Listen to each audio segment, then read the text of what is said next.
Hello, good evening all of you. मी प्राध्यापक Ramchandra Gadekar, Chhatrapati Shivaji college Satara. या ठिकाणी आज मी माझ्या मित्रांनी काय विनंती केली. माझे बरेचसे मित्र प्रायमरी टीचर आहेत किंवा ते स्कॉलरशिपचे वगैरे क्लासेस घेतात किंवा स्कॉलरशिपला शिकवतात. तर त्यांनी मला अशी विनंती केली की सर एखादा स्कॉलरशिपचे क्वेश्चन पेपर एखादा व्हिडिओ तयार करा.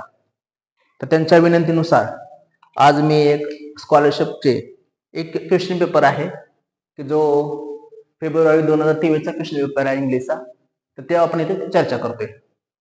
That is the English for scholarship question paper February 2023. आता या ठिकाणी आपण बघूया. साधारणपणे आपल्याला प्रश्न असे विचारले जातात. तसं पाहिलं तर हे जे काठ्याने पातळी हे जे काही काठ्याने पातळी आहे ते तसे बरेचसे टप आहेत. म्हणजे 5वीच्या मानानं तसं 9वी-10वीच्या विद्यार्थ्यांचे जे काही प्रश्न असतात किंवा 10वी 9वी किंवा 10वी-12वीच्या लेवलचे काय प्रश्न आहेत, काय प्रश्न स्पर्धा परीक्षेच्या वेळेने विचारलेले आहेत आणि काय प्रश्न सिंपली आहेत. तर या ठिकाणी असे काय प्रश्न विचारलेले आहेत बघा. की पहिला प्रश्न असा आहे, select the correct option for the following sentence. खालील सेंटेन्स मध्ये ऑप्शन निवडा असा वाक्य आहे, असं एक्झाम्पल आहे. पहिलेच एक्झाम्पल आहे बघा, February follows in the calendar year. आता एवढा सोपा प्रश्न आहे त्यामुळे आपल्याला प्रश्नाचं उत्तर येणं अपेक्षित आहे. तरीही आपल्याकडून काय अडचणी होत असतात की प्रश्न काय विचारलाय बघा, फेब्रुवारी फॉलोज म्हणजे फेब्रुवारी अनुकरण करतोय. February follows in the calendar. या ठिकाणी फेब्रुवारी हा आहे, तर फेब्रुवारी कोणाला फॉलो करतोय की त्याच्या अगोदर कुठला महिना असणार आहे, जानेवारी फेब्रुवारी. म्हणजे जानेवारी नंतर फेब्रुवारी असतो. किंवा साधं उदाहरण देतो मी तुम्हाला की ABC असे इंग्लिशमध्ये हे असतात वर्णाक्षर असतात.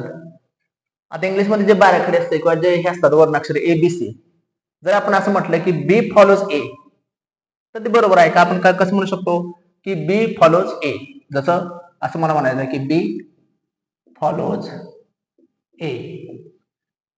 पण जर मी कन्स्ट्रक्शन पॅसिव्ह केले तर हेच वाक्य मी कसं म्हणू शकतो की B इज फॉलोड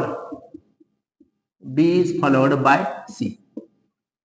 म्हणजे फॉलोज ऍक्टिव्ह असेल तर आपण पाठीमागचा उल्लेख करायचा, जसं बी असेल तर ए चा, आणि इज फॉलोड पॅसिव्ह कन्स्ट्रक्शन असेल तर पुढचा भाग आहे. मग समजा ते फेब्रुवारी इज फॉलोड असं म्हटलंय का, जर फेब्रुवारी इज फॉलोड असं म्हटलं असतं तर पुढे आपण मार्च उत्तर दिलं असतं. पण फेब्रुवारी कोणाला फॉलो करतोय तर जानेवारी. हे जे उत्तर हे असं असणार, फेब्रुवारी फॉलोज जानेवारी. जसं B follows A but B is followed by C.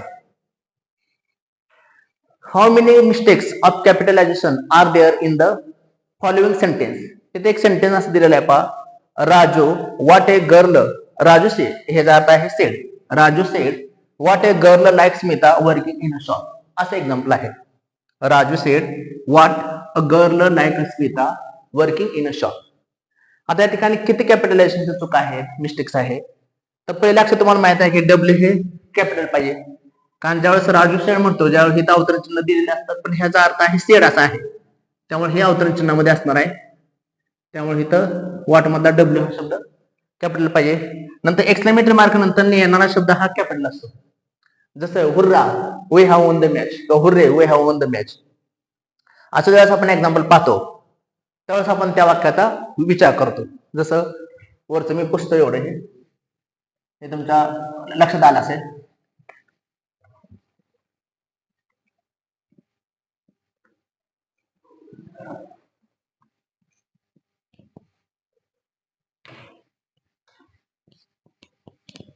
जसं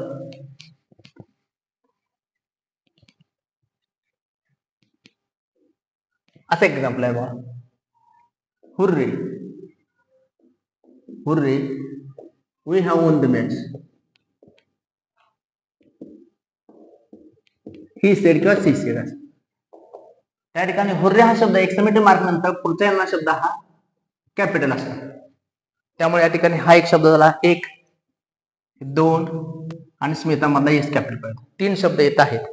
याच्यामधला जो अल्टरनेटिव्ह आहे ज्याचं उत्तर होतं की 1 2 सॉरी हे तर नंबर दिलं होतं 2 3 असं दिलेलं आहे नंबर. 4 असतील आणि 1 दिलं, त्यातलं हे उत्तर आहे. Choose the correct alternative. या ठिकाणी असं म्हटलं, choose the correct alternative. My number is 20 in the row, so I am in the row. माझा नंबर 20 आहे, तर मी कुठल्या नंबर मध्ये आहे. जर आपण कार्डिनल नंबर आहे आणि जे ऑर्डिनल नंबर असतात, जर first, second, third, fourth, 10th असं, या ठिकाणी 20 या शब्दासाठी 20 येईल का?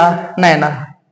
20th येणार का? 20th म्हणजे 12 12, 20th हा येईल 20 आणि 21st 21. Select the correct alternative to complete the following sentence. He blinks his. आता blink, the verb blink is associated with eyes. Blink at चा अर्थ एखाद्याकडे डोळा मारणे किंवा एखाद्याला बघून डोळा मिचकावणे असा आपण अर्थ होतो. तर ही ब्लिंक्स हिज आईज हा शब्द येईल. ब्लिंक हा शब्द आईशी संबंधित आहे. हे एक्झाम्पल दिलं बघा. Identify the shape given in the picture, choose the correct option. या ठिकाणी करेक्ट ऑप्शन आपल्याला विचारलाय पहा. या ठिकाणी ऑप्शन असं दिलेलं आहे पहा.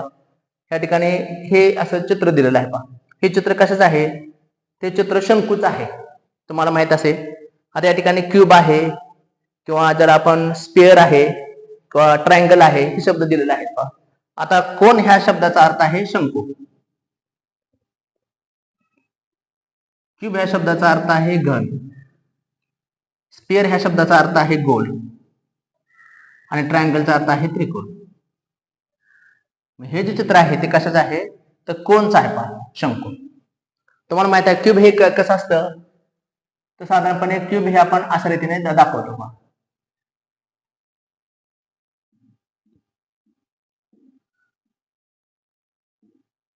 अशा रीतीने दाखवतो, ज्याला आपण क्यूब असं म्हणतो. क्यूब. ट्रायंगल तुम्हाला माहित आहे, ट्रायंगल अशा रीतीने आपण दाखवतो, ट्रायंगल. आणि स्पेअर तुम्हाला माहित आहे, तर स्पेअर आपण अशा रीतीने दाखवतो. त्यामुळे याचं उत्तर काय आहे? कोण असं आहे. तर या ठिकाणी जे असे जे प्रश्न आहेत, जर आपण याचा विचार केला तर आणखीन हा पाठ आपल्याला चांगल्या पद्धतीने समजेल.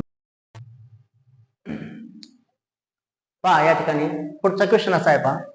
Observe the picture and select the correct alternative. आता या ठिकाणी असं एक ट्री दाखवलेला आहे पहा आणि या ठिकाणी काऊ दाखवली अशी आणि झाडाखाली गाय बसली असं चित्र आहे. तर there is a cow at the tree. आता झाडाखाली बसले त्यासाठी आपण अबाव वापरतो, ओव्हर, अंडर का इंटू. तर झाडाखाली बसणे ह्यासाठी आपण अंडर शब्द वापरतो.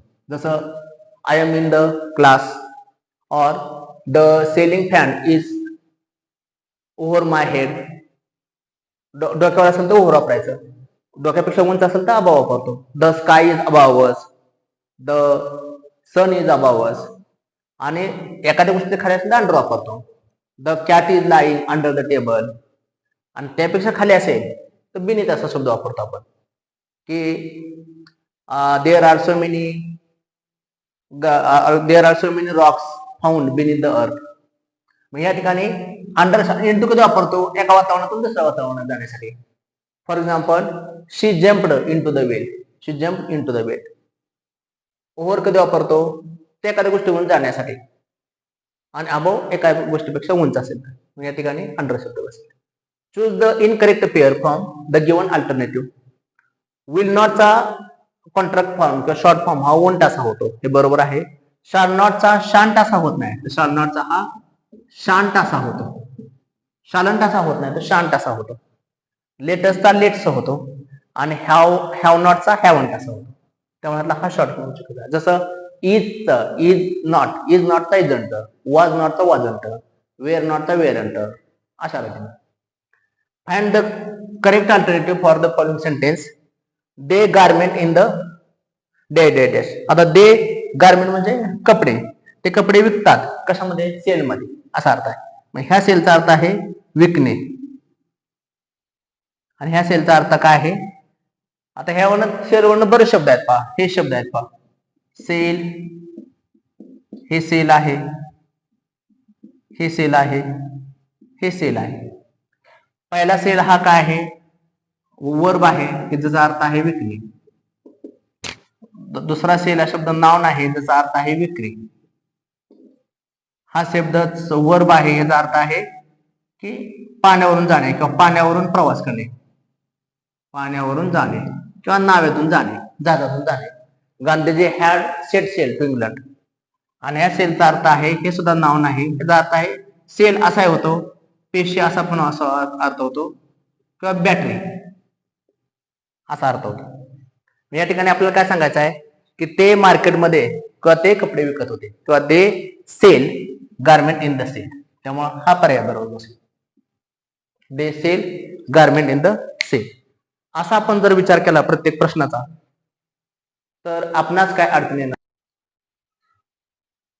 पाहता या ठिकाणचा पुढचा क्वेश्चन आहे तो आहे एक पॅसेज. हे पहा या ठिकाणी असा पुढचा एक पॅसेज दिलेला आहे. पहा असं दिलंय, instructions for questions 12 and 12, 10 and 12. आता read the passage carefully and answer the following questions. या ठिकाणी असा एक पॅसेज दिलेला आहे आणि त्या पॅसेजवरचे आपल्याला प्रश्न विचारलेले आहेत. पहा आता या ठिकाणी असं दिलंय, पहा mother duck was really proud of her 6 new ducklings. Duck म्हणजे बदक आणि डकलिंग म्हणजे बदकाची पिल्ले. They were soft fluffy and yellow. ते जे 6 होते बदकाचे पिल्ले ते कसे होते, सॉफ्ट मऊ होते. फ्लिपी म्हणजे एक मऊ वगैरे अशा अर्थानं, सॉफ्ट मऊ, अँड येलो पिवळ्या रंगाचे. Such fine little ducklings but the 7th one was very different. 7 नंबरचं मात्र वेगळं होतं. It was bigger and its feathers were grey and shaggy. ते सर्वात मोठं होतं आणि त्याचं जे काय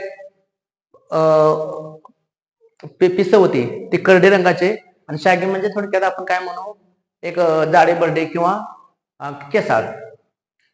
आता पहिला प्रश्न विचारलाय, पहा how many ducklings are mentioned in the passage. ह्या पॅसेज मध्ये किती डकलिंगचा उल्लेख केलेला आहे. आपण पहिलं वाक्य वाचतो त्याचा 6चा उल्लेख केलेला आहे, 6.